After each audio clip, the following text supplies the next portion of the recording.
वाहेगुरु जी का खालसा वाहेगुरु जी की फतेह।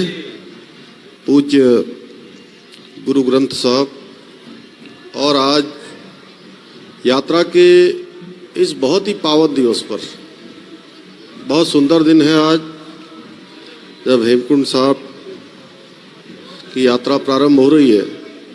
और इस यात्रा के प्रारंभ अवसर पर जिनके साथ मुझे भी इस कार्यक्रम में आने का शुभ अवसर प्राप्त हुआ है, उत्तराखंड के महामहिम राज्यपाल सेवानिवृत्त लेफ्टिनेंट जनरल आदरणीय गुरमीत सिंह जी, और जिनका पूरा जीवन भारत माता को समर्पित रहा है, जिन्होंने एक सैनिक के रूप में हो और आज भी पूरे देश के कोने कोने की जिस प्रकार की आपकी जानकारी है, जिस प्रकार की विशेषता है, निश्चित रूप से उनका मार्गदर्शन और उनका सानिध्य मुझे और हम सभी को प्रेरणा देता है। आदरणीय गवर्नर साहब, और अभी जिनको आप सुन रहे थे, इस क्षेत्र के लोकप्रिय विधायक, उत्तराखंड सरकार के मंत्री आदरणीय प्रेमचंद अग्रवाल जी, मेयर अनीता ममगई जी, और हमारे इसके पूरे संयोजक, और जिन्होंने हम सभी लोगों को यहाँ पर बुलाया, आदरणीय बिंद्रा साहब, और हमारे पूरे वहाँ के कुलाधिपति ब्रह्मस्वरूप ब्रह्मचारी जी, मेरे साथ आए हुए भाई बलजीत सोनी जी, अरविंद चौधरी जी, हमारे सती जी, जितेंद्र अग्रवाल जी, मोगा जी, हमारे महंत जी, पूज्य आचार्यगण, और यहाँ पर उपस्थित मैं बहुत सारे लोगों का नाम जानता हूँ। अब मैं नाम लूँगा तो बहुत लंबा हो जाएगा। उपस्थित सभी हमारे हेमकुंड साहब से आए हुए, अन्य स्थानों से आए हुए सभी इस सेवा भाव से जो इस काम को संचालित करते हैं, गुरु घर की व्यवस्थाओं को बनाने का काम करते हैं, जिन पर गुरु की असीम कृपा है, ऐसे सभी मेरे बड़े बुजुर्ग, सभी उपस्थित माताएं, बहनें, मेरे सभी नौजवान साथियों, सबसे पहले तो मैं आज के इस शुभ अवसर पर सभी को, यात्रा के प्रारंभ दिवस पर मैं सभी को बहुत बधाई देता हूँ, बहुत शुभकामनाएं देता हूँ। वैसे मेरा इस यात्रा के शुभारंभ अवसर पर शर्मा जी कई बार यहाँ आना हुआ है, और बाल्यकाल से ही, छोटे से मैं भारतीय जनता पार्टी युवा मोर्चा का जब अध्यक्ष होता था तब भी मैं कई बार आया, और यात्रा के प्रारंभ के अवसर पर बहुत बार आया।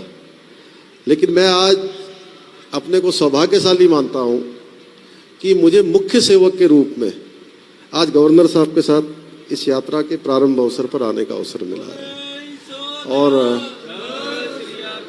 ये सब गुरु घर की कृपा है। और मैं सच बताऊं तो मैं किसी भी कार्यक्रम में कई बार नहीं जा पाता हूं, लेकिन अगर गुरु घर का कोई कार्यक्रम हो, कोई गुरुद्वारा साहब का कार्यक्रम हो, कोई सेवा का कार्यक्रम हो, तो मैं चाहे जितनी भी व्यस्तता हो, उसके बाद मैं कोशिश करता हूं कि जरूर न जरूर मैं वहां थोड़े समय के लिए भी पहुंचूं, अवश्य पहुंचूं, क्योंकि बचपन से नानक मता साहब जाता रहा, हेमकुंड साहब, हमारे रीठा साहब जाता रहा हूं, तो आज आप सबके बीच में आया हूं। और मैं तो कहूँगा कि इस दुनिया में जो भी कुछ घटित होता है बिना गुरु कृपा के होता नहीं है।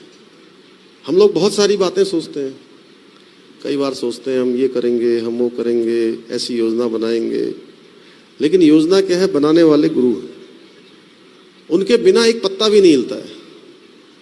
और आप सबके आशीर्वाद से, हमारे देश के यशस्वी प्रधानमंत्री मोदी जी के आशीर्वाद से, उनके मार्गदर्शन से मुझे मुख्य सेवक के रूप में काम करने का अवसर मिला है। और इस बार जो यात्रा है, वो यात्रा पिछले वर्षों की तुलना में काफ़ी ज़्यादा संख्या में है। 3 तारीख को यमुनोत्री और गंगोत्री के द्वार खुले थे, 6 तारीख को केदारनाथ जी के द्वार खुले थे, 8 तारीख को बद्रीनाथ जी के खुले थे। अब हमारी हेमकुंड साहब की यात्रा शुरू हो रही है, और पिछले दिनों का जो अनुभव आया है, जितनी यात्रा में आज से 2 साल पहले लोग आते थे, श्रद्धालु आते थे, भक्तगण आते थे, उसकी संख्या कई गुना ज़्यादा हो गई है। माना ऐसे मानिए कि 5 गुना 6 गुना तक भी ज़्यादा हो गई एक एक स्थान पर। और शुरू में हमने भी सोचा कि सभी श्रद्धालु आए हैं, अब किसको रोकें। थोड़ी व्यवस्था बनाने की बात थी। जनरल साहब तो हमारे फौज के जनरल भी हैं और बड़े अनुशासन वाले भी हैं, ये मुझे भी सिखाते रहते हैं, बीच बीच में कहते रहते हैं। लेकिन उसके बावजूद भी मैंने सोचा कि भक्तगण आ रहे हैं, पूरे देश से आ रहे हैं, किसी को हम कोशिश करते हैं कि सबको रोकने दें। लेकिन पहले दिन जिस दिन केदारनाथ जी के कपाट खुले थे, उस रात्रि को वहां पर 22,000 से भी ज्यादा लोग पहुंच गए और हम अधिकतम जो है 15-16 हजार 17 हजार तक लोगों को जो है वहां पर रख सकते हैं। तो रात को 1 बजे वहां से फोन आने शुरू हो गए कि साहब कम से कम 5-7 हजार लोग जो है बाहर घूम रहे हैं। और आप समझते हैं कि बाहर -डिग्री तापमान, -डिग्री तापमान, तो किसी तरीके से 1 घंटे 2 घंटे लग के सबके लिए व्यवस्था बनाई गई और सभी को छत मुहैया कराई गई। लेकिन आगे के दिनों में धीरे धीरे हमने कोशिश करी, चूँकि पूरे देश में जाने लगा कि इतनी भीड़ हो गई कि रास्ते भी भर गए। अभी हमने वहाँ रजिस्ट्रेशन की कुछ व्यवस्था की है, उसके कारण से कुछ असुविधा भी हो रही है, परेशानी भी हो रही है। लेकिन इसके साथ साथ हमारा ये उद्देश्य है कि सभी की जान माल की सुरक्षा। सबसे पहले जो भी यात्री यहाँ आ रहे हैं वो यात्री सकुशल आए, सकुशल वापस जाएं, सुरक्षित आए, सुरक्षित वापस जाएं, स्वस्थ आए, स्वस्थ जाएं। तो हमने सबसे अनुरोध भी किया है। मैं आप लोगों के माध्यम से भी अनुरोध करना चाहता हूँ, क्योंकि हेमकुंड साहब की यात्रा भी हमारी बहुत ऊंचे स्थान पर है। आने वाले समय में तो मोदी जी ने वहाँ के लिए रोपवे की बात करी दी है, रोपवे बनेगा और जल्दी हम लोग बनवाएंगे, कोशिश करेंगे कि जल्दी से जल्दी बने, क्योंकि गुरु घर की कृपा सब पर हो। और हमारे दशमेश गुरु गोविंद सिंह जी की वो तपस्थली है और उस तपस्थली का वास्तव में सबको जो है दर्शन करने का सौभाग्य मिलना चाहिए।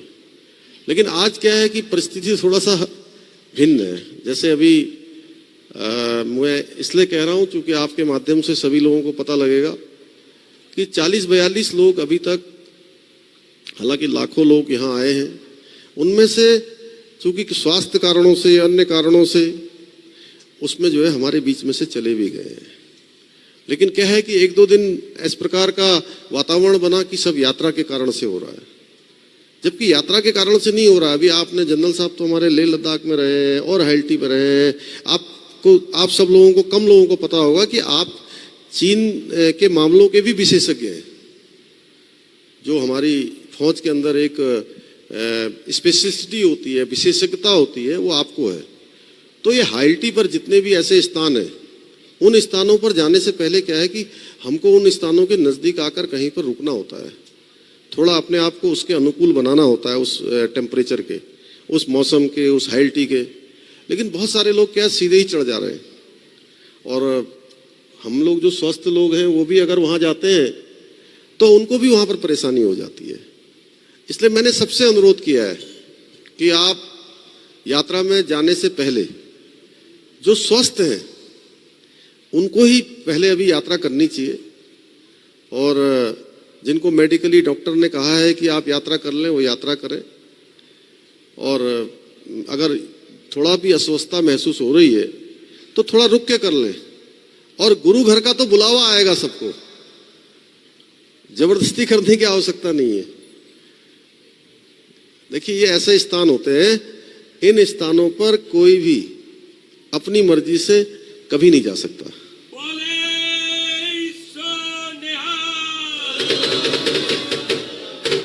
और आप लोगों ने बहुत बार महसूस किया होगा, मैंने स्वयं इस बात को देखा है और घटित होते हुए देखा है कि जब इच्छा नहीं होगी, भगवान की इच्छा नहीं होगी, गुरु की इच्छा नहीं होगी, तो आप चाहकर भी ऐसे स्थान पर नहीं पहुंच पाएंगे।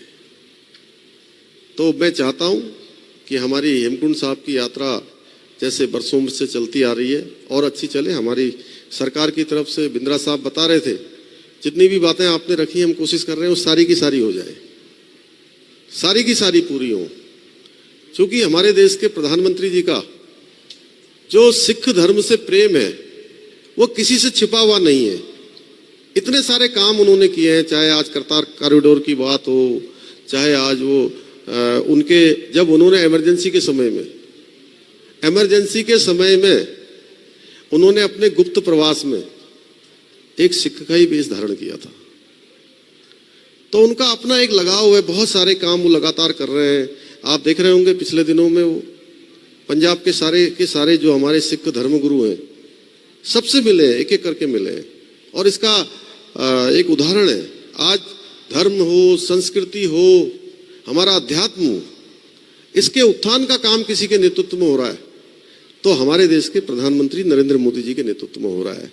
चाहे केदारनाथ जी का आप देखिए आज किस प्रकार से पुनर्निर्माण का कार्य हो गया, बद्रीनाथ जी का शुरू हो गया, अयोध्या में राम मंदिर बनना शुरू हो गया, बनारस के अंदर काशी विश्वनाथ में आज दिव्य काशी और भव्य काशी का स्वरूप धारण हो गया है। और हेमकुंड साहब जिसके बारे में हम लोग सोचते थे 15 किलोमीटर का रोपवे का काम भी जो है वहां पर जल्दी शुरू होगा। हम चाहते हैं कि चाहे हमारा चारों धाम हो, चारों धामों के अलावा हेमकुंड साहब हो, रीठा साहब हो, नानक मता साहब हो, हमारा पाताल भुवनेश्वर हो, जागेश्वर हो, बागेश्वर हो, हमारे चितई के गोलजू हो, पूर्णागिरी धाम हो, ऐसे हमारे अनेकों स्थान, हाट कालिका हो। तो उन सभी स्थानों पर एक हम सर्किट बनाएं और जो लोग उत्तराखंड के अंदर आ रहे हैं वो उत्तराखंड के अंदर सभी धामों के बाद ऐसे सबकी यात्रा करते हुए बिल्कुल अपना धार्मिक तीर्थाटन भी करें, उत्तराखंड को भी देखें, उत्तराखंड को भी समझें। उसको लेकर हम लोगों ने बेस्ट प्रैक्टिस के रूप में होम स्टे उत्तराखंड के अंदर शुरू किया है, जिसमें आज हमारे पास 3600 होम स्टे जो है रजिस्टर्ड हो चुके हैं। आगे निकट भविष्य में हम उस तरफ भी और आगे बढ़ेंगे।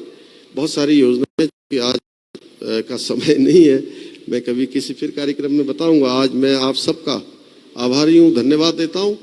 और ये यात्रा इस बार की हमारे लिए चैलेंजिंग है।